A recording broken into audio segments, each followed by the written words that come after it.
Yeah Shekhar master గురించి అలాగే Johnny master గురించి చిన్న గొడవ అవ్వడం జరిగింది. ఆ గొడవ అసలు ఎందుకు స్టార్ట్ అయిందంటారు? షార్ట్గా చెప్పాలంటే హ్మ్. తర్వాత మనం మొత్తం కాంప్రహెన్సివ్గా చెప్పాం. ఓకే. షార్ట్గా ఏంటంటే ఆ డాన్సర్స్ అసోసియేషన్ సంబంధించి హ్మ్. ఎవరో కొన్ని అవకతవకలు కరప్షన్ జరిగింది. ఓకే. అంటే డాన్సర్కి సంబంధించిన కాల్ షీట్లు 4 కాల్ షీట్లు ఇస్తే అందులో 3 చూపించి ఒకదానికి వచ్చే డబ్బులు బ్రోకర్ లాగా వీళ్ళు మింగేయడం ఇటువంటివి చేస్తున్నారు. ఇటువంటి అవకతవకలు బయటపడితే వాళ్ళని గట్టిగా అసోసియేషన్ ప్రెసిడెంట్ అయిన సోమలత గారు గట్టిగా అదిలించడం అయ్యేటప్పటికి వాళ్ళు సస్పెండ్ చేశారో లేకపోతే వాళ్ళే రాజీనామా చేశారు. సస్పెండ్ చేసినట్టున్నారు వాళ్ళని. సస్పెండ్ చేసిన తర్వాత వాళ్ళని సస్పెండ్ చేస్తారని చెప్పి ఒక ముఠా ఉంటుంది కదా, అవును. ఆ గ్రూప్ అంతా కలిసి "ఏయ్, ఎట్లా సస్పెండ్ చేస్తారో అది ఇది, అతను సస్పెండ్ చేస్తే మేమందరం కూడా రాజీనామాలు చేస్తాం అని చెప్పి ఆయనతో పాటు ఒక 9-10 మంది రాజీనామా చేశారు. ఓకే. సో రాజీనామా చేసిన తర్వాత వాటిని కూడా ఆమోదించింది ఆవిడ. మరి రాజీనామా చేసిన తర్వాత ఆ పోస్టులకి కొత్త వాళ్ళని ఎన్నుకోవాలి కదా, దానికోసం బై ఎలక్షన్లా పెట్టారు. ఓకే. సో ఇప్పుడు ఈ బై ఎలక్షన్ జరిగితే దానికి రిజల్ట్ కనుక వస్తే ఒకవేళ అంటే ఏదో కష్టపడేవో లేకపోతే ఏదో చేసుకొని మొత్తానికి వాళ్ళు ఒక పొజిషన్లో ఉన్నారు.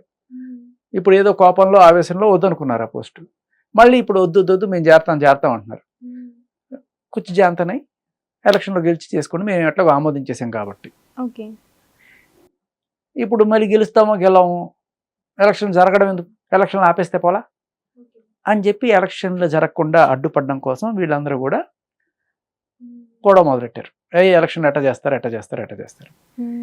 సరే మీకు 10 మందికి వద్దు, 50 మందికి కావాలి. అసలు ఎలక్షన్లు పెట్టాలా వద్దా అనే దాని గురించి మనం ఒక తీర్మానం చేసుకుందాం. అందరు సభ్యులందరినీ పిలిచి ఓటింగ్ పెడదాం. ఓకే. ఓటింగ్లో ఏంటి, అందరూ బహిరంగంగా ఎంతమంది వేస్తారు చేతులు ఎత్తండి అంటే ఎత్తారనుకో, ఓ నువ్వెత్తావా నీ పని చెప్తాను, రేపు నేను పిలవను అని చెప్పి శేఖర్ మాస్టరు లేకపోతే బషీర్ మాస్టరు అనే అవకాశాలు ఉన్నాయి. అలాగే జానీ మాస్టర్గా ఎగనెస్ట్గా ఎవరైనా ఎత్తారనుకో వాళ్ళని కూడా రేపు పిలవకుండా అనే అవకాశం. అందుకని ఏం చేస్తారంటే ఇటువంటివి ఓపెన్ బహిరంగంగా చెప్పడం కాకుండా సీక్రెట్ బ్యాలెట్ పెడతారు. అంటే నువ్వు ఓటేసిన విషయం ఎవరికి ఓటేసావనో ఎవరికి తెలియదు. మామూలు ఇప్పుడు మనం ఎట్లా దాన్ని సీక్రెట్ ఓటింగ్ అంటారు వాళ్ళు. ఈ సీక్రెట్ ఓటింగ్ పెడదాం అని చెప్పి తీర్మానం పెట్టుకున్నారు.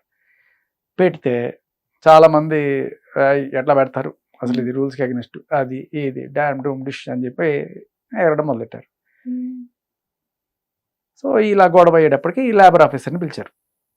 ఇది గవర్నమెంట్ ఆఫీసర్ ఆధ్వర్యంలోనే జరగాలి. లేబర్ లాస్ అవే చెప్తున్నాయి, లేబర్ ఆఫీసర్ అదే చెప్పారు.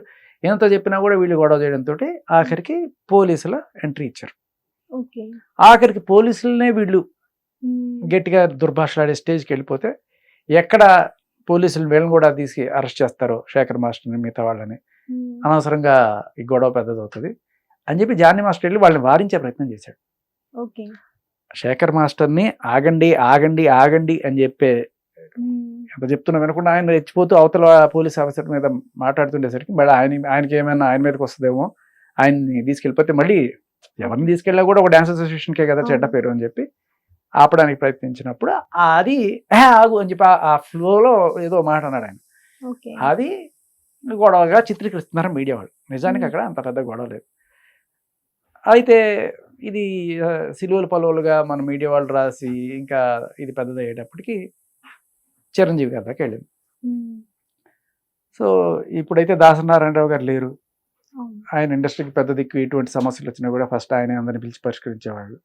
ఇప్పుడు ఆయన తర్వాత జనరల్గా తమ్మారెడ్డి భరద్వాజ్ గారు లేకపోతే ఇంకెవరు మెగాస్టార్ చిరంజీవి గారు. సో ఆయన ఇనిషియేటివ్ తీసుకొని ఆయనే వీళ్ళిద్దరిని పిలిచారు ఇంటికి. ఇద్దరిని పిలిచి ఇద్దరితో మాట్లాడి, ఇద్దరు నాకు 2 కళ్ళు లెక్క, ఇద్దరు కుటుంబ సభ్యులు లెక్క, నేను చెప్తే నా కోసం మాట వింటారు కదా అని చెప్పి చాలా ప్రేమగా సంజాయించారు ఇద్దరిని. అంత పెద్ద ఆయన పిలిచి సర్దుకొండరా బాబు అంటే కాదనేంత ధైర్యం ఎవరికి లేదు. సరే మీరు చెప్తే అంతకుమించి ఓకే మాస్టర్ అంటే సరే అలా చేసుకోండి అన్నారు. సరే అని చెప్పి ఇద్దరికి శేఖర్ మాస్టర్కి జానీ మాస్టర్ గట్టిగా హక్ చేసుకున్నట్టు ఆయన చేసి వెళ్తూ వెళ్తూ ఒక మాట అయితే చెప్పారు ఆయన. ఇగో శేఖర్, ఎవరి కష్టం మనం దోచుకోకూడదు, డాన్సెస్లో ఎవరికి అన్యాయం జరగకుండా చూసుకోండి అని చెప్పారు. అలాగే జానీ మాస్టర్ కూడా మీరు చేయాల్సింది చేయండి, ఈ గొడవ పెద్దది కాకుండా ప్రెస్కి వెళ్ళి మీరు సద్దుమణిగింది అనే విషయం తెలియజేయండి. అంటే అయ్యో లేదు మాస్టర్, నేను లేదు సార్ నేను చూసుకుంటానని చెప్పి, ఇంకా అంత పెద్ద ఆయనే పిలిచి ఒక మెట్టి దిగి వీళ్ళిద్దరిని పిలిచి మాట్లాడినప్పుడు ఆయన కోసం మనం చేయలేమని చెప్పి వీళ్ళిద్దరు కూడా చేశారు. జానీ మాస్టర్ అయితే ఓపెన్గా ప్రెస్ మీట్ పెట్టి చెప్పారు. ఇంకా అలాగే శేఖర్ మాస్టర్ కూడా చెప్తే బాగుండేది, బట్ అలా కాకుండా ఇంకా మేము అంటే చిరంజీవి గారు అంతటి మనిషి పిలిచి చెప్పినా కూడా ఆయన మాటకు గౌరవం ఇవ్వకుండా వాళ్ళు చేసుకున్నారంటే ఇంకా వాళ్ళ కర్మది, మనం ఏం చేయలేం. ఇంకా మేము ఏదో చేసేస్తాం అని చెప్పి ఆ సృష్టి వర్మను పట్టుకొచ్చి, ఆవిడ చాలా అద్భుతమైన దేశభక్తురాలు, మీకు తెలుసు లేదు, గాంధీ మహాత్ముడిని బాస్టర్డ్ అని తిట్టింది ఆవిడ.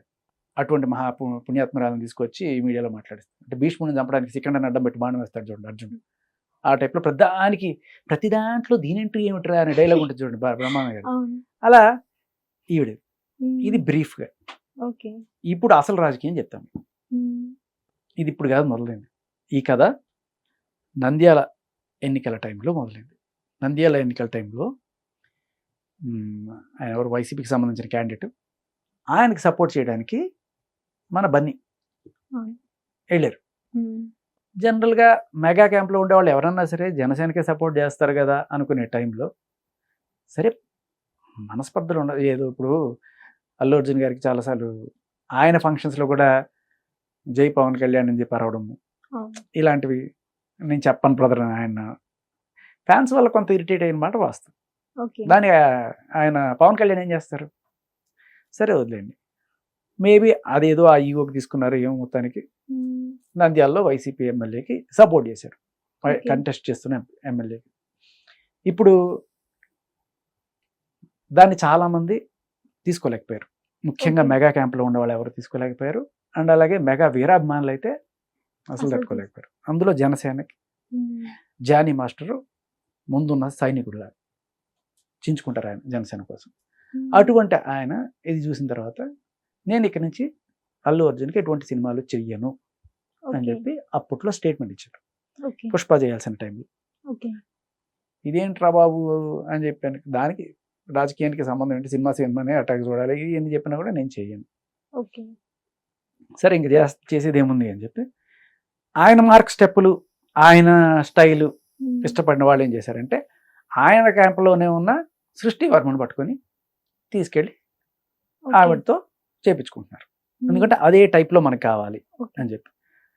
ఇలా అనుకున్నప్పుడు ఆవిడ అక్కడికి వెళ్ళి మాస్టర్ స్టెప్పులు ఏవైతే ఉన్నాయో అవే తీసుకెళ్ళి అక్కడ కాపీ కొడుతుందంట. పిల్లి పాలు తాగుతూ ప్రపంచం చోట్ల వెళ్ళి అనుకుంటే అక్కడ ఉన్న డాన్సర్లు చిన్న చిన్న వాళ్ళు చూస్తారు, చూసిన తర్వాత మాస్టర్ ఇవన్నీ యాసిడ్స్ కాపీ కొడుతుందని ఆయనకి ఆ చెవున ఈ చెవున పడి ఆయన వరకు చేరింది. సరే ఆయన వచ్చి చూశారు, చూసిన తర్వాత యాజ్ ఇట్ ఈజ్ అదే స్టెప్పులు లేపేసి ఇక్కడ కాపీ కొడుతుందన్నట్టుగా ఆయనకి అనిపించింది. వెంటనే ఆ సెట్లో ఆ అమ్మాయి మీద అరవడం గట్టిగా, నీకు బుద్ధి ఉంటే నీకు దమ్ము ఉంటే నీ సొంతంగా చేసుకో స్టెప్పులు, నాకు కాపీ కొట్టి చేసుకోవడం ఎందుకు అని చెప్పి గట్టిగా అరిచి సెట్లో పెద్ద గొడవ అయింది.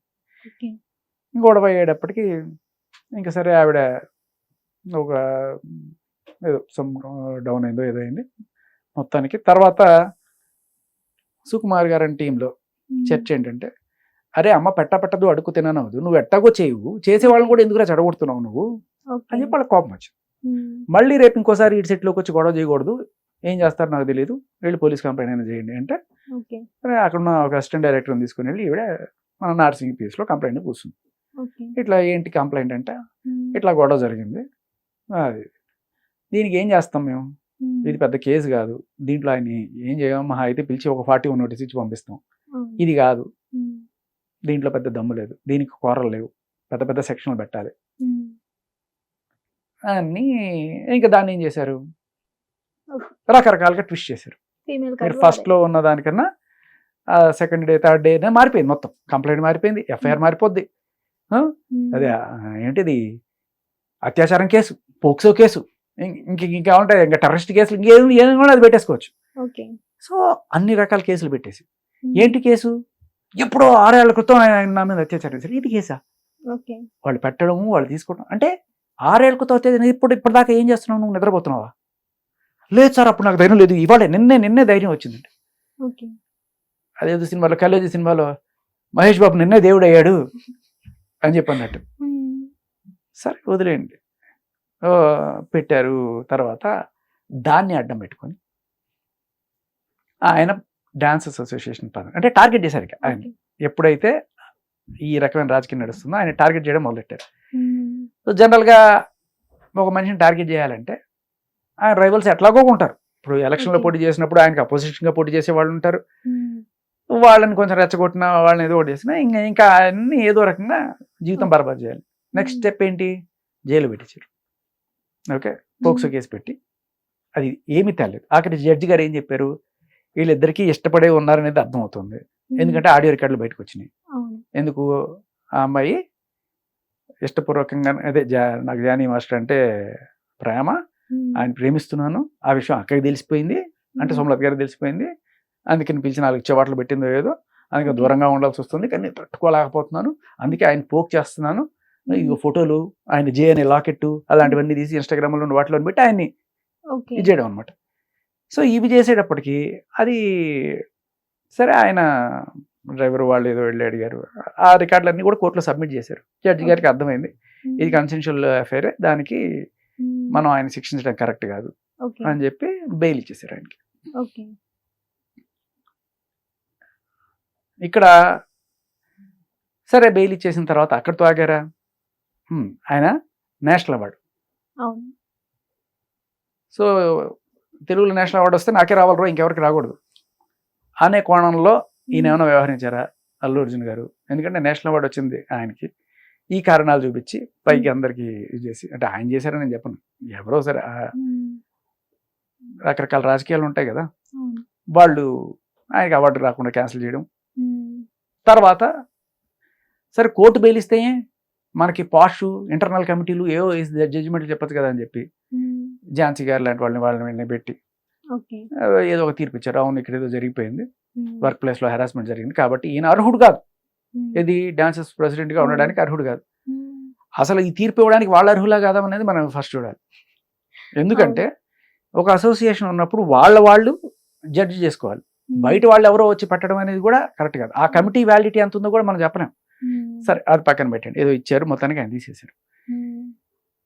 అంటే జనాల సపోర్ట్ తోటి గెలిచిన వాడిని తీయాలి అంటే జనాల సపోర్ట్ ఉన్నా సరే ఏదో రకంగా లీగల్గా ఇరికించి తీసేయాలి. సరే మొత్తానికి తీసేశారు, అవార్డు పోగొట్టారు, జైల్లో పెట్టారు, ప్రెసిడెంట్షిప్ దోసేశారు. ఆయన తట్టుకున్నారు. అప్పటికే ఆయనకి పెద్ద సినిమాలు వచ్చింది, రగిలిపోతుంది, ఇంకేం చేయాలి, ఇన్ని చేసినా కూడా తొక్కే కొద్దీ ఎదుగుతున్నాడు అయ్యుడు, ఎట్ట తొక్కాలండి, ఏదో ఒకటి చేయాలి. ఈ ప్లాన్ అంతా శేఖర్ మాస్టర్కి కాదు నేను చెప్తున్నాను మీకు. ఈ రాజకీయాలు రకరకాలు, కానీ ఆ గొడవలో అసలు శేఖర్ మాస్టర్ కూడా వచ్చే ఛాన్సే లేదు, ఎందుకు వచ్చారో కూడా తెలియదు, అతనే మొత్తం నడిపిస్తున్నారు సృష్టి వర్మ చేత అని చెప్పడం జరుగుతుంది. అది మనం చూడలేదు కాబట్టి మనం కామెంట్ చేయకూడదు. బట్ మన బ్రాడర్ దీంట్లో చూస్తే ఏదో ఎవరో ఇది తొక్కాలనుకుంటున్నారు అనేది మనకు అర్థమవుతుంది. వాళ్ళ పేర్లు మనం ఎందుకు చెప్పడం? ఓకే, సో జైల్లో పెట్టించావు, తృప్తిలే, నేషనల్ అవార్డు పీకిచ్చావు, తృప్తిలే, ప్రెసిడెంట్ అవార్డు పీకిచ్చావు, తృప్తిలే. ఇంకా ఈ టైంలో ఏమైంది, ఆయనకి పెద్ద సినిమా వచ్చేసి ఇంకా చూసుకో, వాళ్ళకి ఒళ్ళంతా కూడా దురదగుండాక పూసినట్టు, నరాల్లో నిప్పెట్టినట్టు, ఎట్టా వచ్చేస్తున్నారు వాడికి, ఎట్టా వచ్చేది మండిపోతుంది వాళ్ళకి. సరే ఇంకా చిన్మయ్య గారు లాంటి వీళ్ళతోటి ట్వీట్లు పెట్టిస్తారు. అసలు పోక్సో కేసులు ఉన్నవాడికి ఎలా అండి ఇస్తారు? రెహమాన్ గారు అతను అటువంటి వాళ్ళతో ఎట్లా పనిచేస్తారండి? ఎవరు తీర్పు ఇవ్వలేదు కదా నిజంగా చేశారని చెప్పి జడ్జి గారు ఇచ్చిన తీర్పు కూడా ఇవి చదవదు. రెహమాన్ గారు డైరెక్ట్ ట్వీట్ పెడితే, రెహమాన్ గారు నేనేం చేశాను రా బాబు అని చెప్పి ఆయన ఈయనకి ఫోన్ చేసి, ఏంటి జానీ, ఏంటి విషయం అంటే ఇది అని చెప్పుకున్నాడు ఆయన.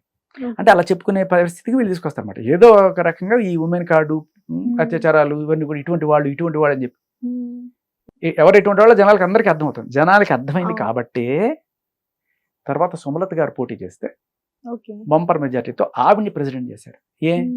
నిజంగానే ఆయన అంత అరాచకం అంత చేసిన వాడైతే ఆయన కాపాడుకుందాం అనుకుంటున్న వాళ్ళ ఆవిడ్ని వీళ్ళంతా ఎందుకు సపోర్ట్ చేస్తారు?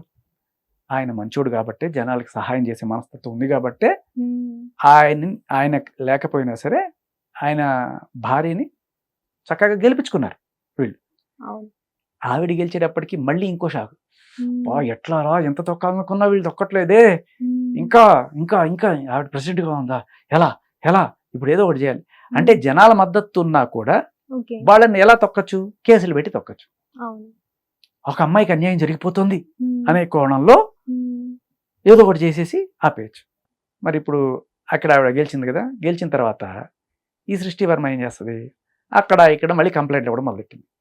అయ్యయ్యో నాకు అన్యాయం జరిగిపోతుందండి, ఆవిడ ఉంటే నాకు అసలు ఆపర్చునిటీసే రావట్లేదండి, నన్ను ఎవరు చేయట్లేదు, కాబట్టి మీరు ఆవిడ తీసేయండి. అదేదో చెప్తారు సినిమాలో, ఏంటది, ఎండి గారు రమ్మన్నారంటే వాచ్మెన్ ఎంపుకుంటే వెళ్ళిపోతావా అన్నట్టుగా. ఆవిడకి ఏ రకమైన హక్కు లేదు, అయితే ఆవిడ ఒక ఓటు వేయగలదు, అంతకుమించి ఆవిడ చేసేది ఏం లేదు కదా. బట్ నా రైట్స్ భంగం అయిపోతున్నాయి, నాకు రావట్లేదంటే, నీ టాలెంట్ ఉంటే నీకు వస్తుంది. జానీ మాస్టర్ స్టెప్పులు తీసుకెళ్ళి కాపీలు కొట్టుకున్న వాళ్ళు ఇంకా తర్వాత ఏమైంది? ఏమి లేదు. సరే బిగ్ బాస్ లోకి వెళ్ళారు, తర్వాత అవి డాన్స్ షోలు ఇవన్నీ కూడా చేసుకున్నారు కదా, ఎవరు తొక్కారు మిమ్మల్ని? ఏదో రకంగా ఆయన మీద బురద జల్లుతుండాలి, వాళ్ళు బాగుండడం చూసి తట్టుకోలేకపోతుంది.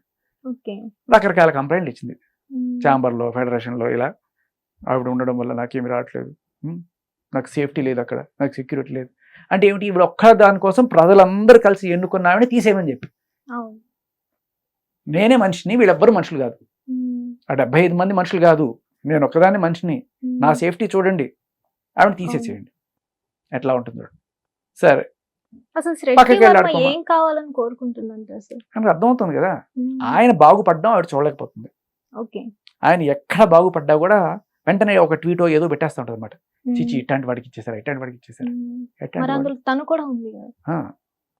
డైరెక్ట్ అనకూడదు. 1000 మంది మిమ్మల్ని చూపిస్తుంటే 3000 మంది చూపిస్తున్న విషయం మనకు తెలియదు.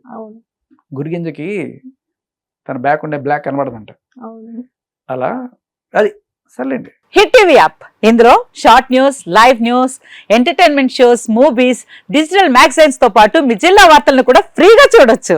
ఇంకెందుకు ఆలస్యం, వెంటనే హిట్ టీవీ యాప్ ని డౌన్లోడ్ చేసుకుని ఫ్రీగా ఎంటర్టైన్మెంట్ పొందండి. Hit TV app, hit TV app, please download hit TV app. Hit TV app ని ఫ్రీగా డౌన్లోడ్ చేసుకుని ఎంజాయ్ చేయండి. మీకు నచ్చిన ఎంటర్టైన్మెంట్ కోసం హిట్ టీవీ యాప్ ని ఫ్రీగా డౌన్లోడ్ చేసుకుని ఎంజాయ్ చేయండి. హిట్ టీవీ యాప్ ని డౌన్లోడ్ చేసుకుని ఆస్వాదించండి, ఆశీర్వదించండి. ఇంతమంది సెలబ్రిటీలు హిట్ టీవీ యాప్ ని డౌన్లోడ్ చేసుకోండి అని చెప్తున్నారంటే ఎంత మంచి యాప్ ఆలోచించండి. అమెరికా అమెరికా అమెరికా అమెరికాలో చదవాలనుకునే వాళ్ళకి విశ్వసనీయమైన పేరు మన శౌర్య కన్సల్టెన్సీ. UK లో 1 year masters, UK లో 1 year masters, 2 years work permit up to 5 years visa. Contact Saurya Consultancy. Contact 89851 89851.